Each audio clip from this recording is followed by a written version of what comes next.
The moon's always there. Even when it's just a slice, even when it's gone in an eclipse, it never really leaves.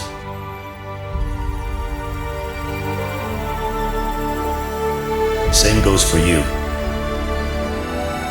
Some days you're glowing, some days you're in the shadows, but your light, it never dies. It's just waiting to come back.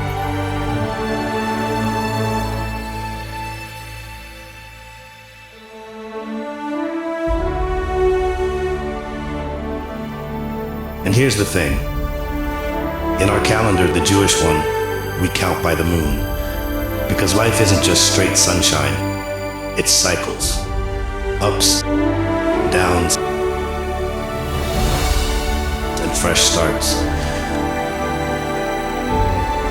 So if you're stuck in the dark, relax. The light always comes back.